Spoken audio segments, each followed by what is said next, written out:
Hey folks, and welcome back to Shaggy's Car Shop. On today's episode, we've been doing some more prep to get the engine mounted in my Firebird. So we have my motor mounts and my motor mount plates. Actually, it goes that way. We're gonna get this mounted in the car, and then prep the car, get it up at a slight bit of an angle. So hopefully we can shimmy that big engine in here. All right, I'll bring you right back and we'll get to it.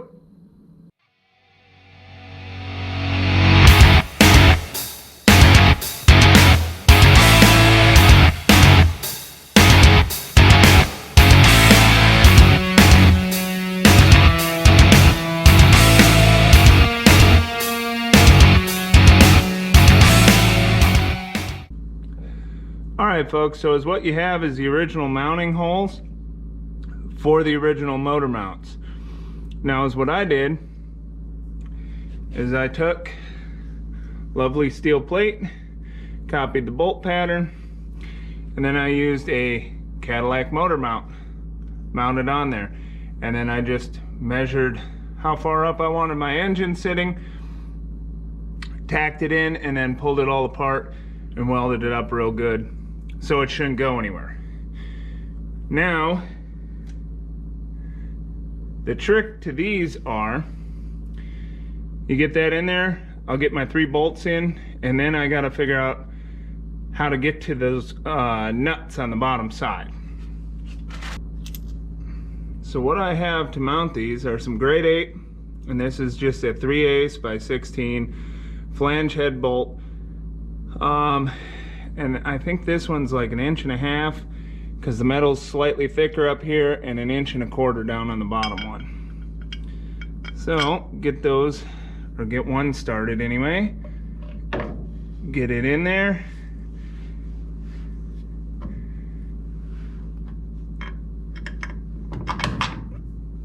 Second one in there. And the bottom one in there. So now, that's sitting where it needs to sit. I'm gonna put on the other side, and then I'm gonna shimmy around underneath and see what I can do to get at these. All right, folks, I don't know how well you can see that because I gotta be over here and I don't have a good camera angle from here. But I have some little locking flange nuts to go on the back side. Now, to access these 2 top bolts right here, there's a little window that comes in right here. It's just big enough to get a socket through. And then on the bottom, I'm probably gonna have to readjust and look from the front maybe, so I can see where I'm going. But where is my window? There's a little window right here. So, that might be interesting, because I don't know how well a socket's gonna fit through there, but I might be able to hold the socket in, so on. All right. I think I'm gonna have to forego the rolly-do, at least for most of it. All right.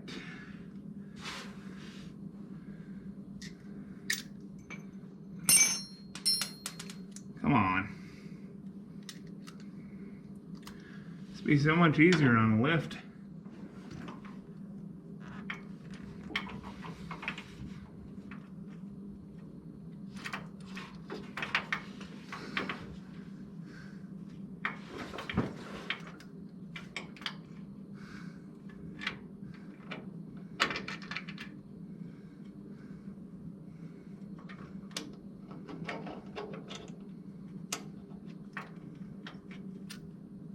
Oh, this is gonna be a blast, folks.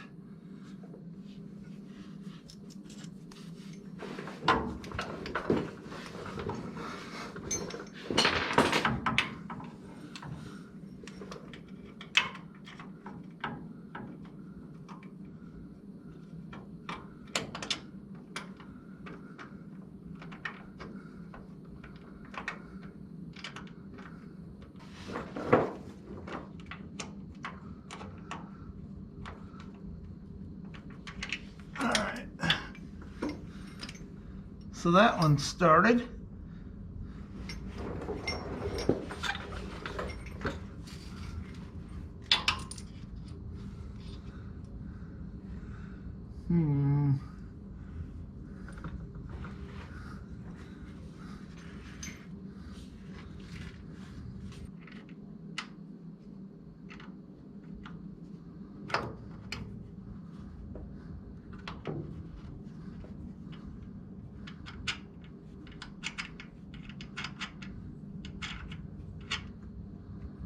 All right, that's 2 started. All right, for that last one, let me find out where you are.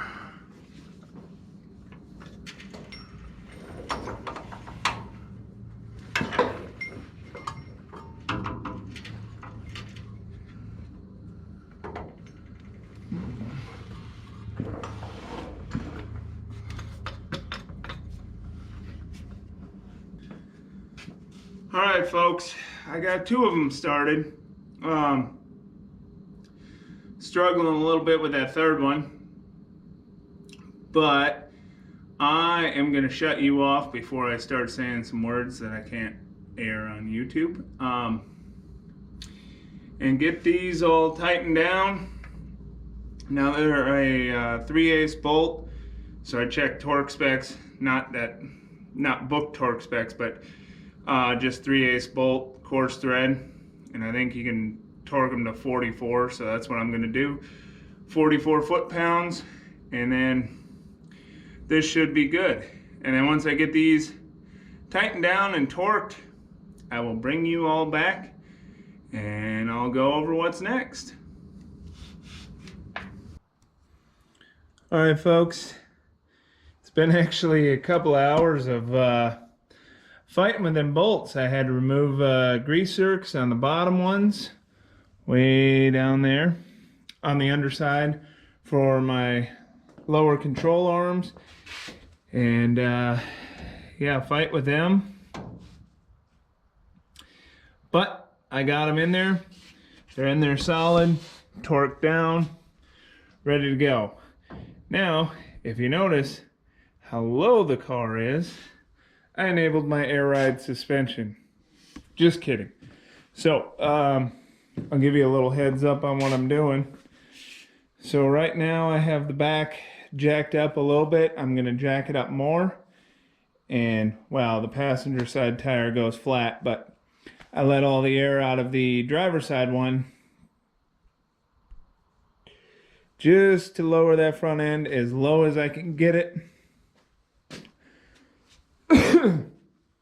without putting it on actual blocks or anything like that. Just to lower it. So I mean, it's the edge of the front of the hood underneath my moving blanket there is about at my knee.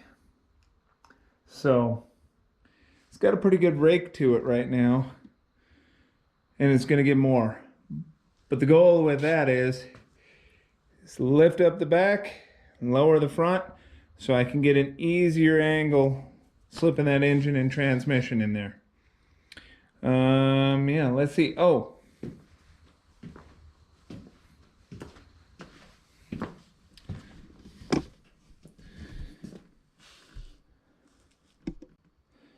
so I know I don't have the greatest lighting back here, but this isn't adhesived in yet because, well, I don't know if I gotta remove it for anything yet, but I have it back here, and it's not one of the OEM ones. Everything I read about the OEM ones was that it makes your trunk super duper hard to close. So I went with one of the soft seal ones. And then of course I have my new trunk latch as well. I gotta tighten this down. It's just finger tight right now. But I'll show you how easy this trunk does close. Well, maybe. What in the world?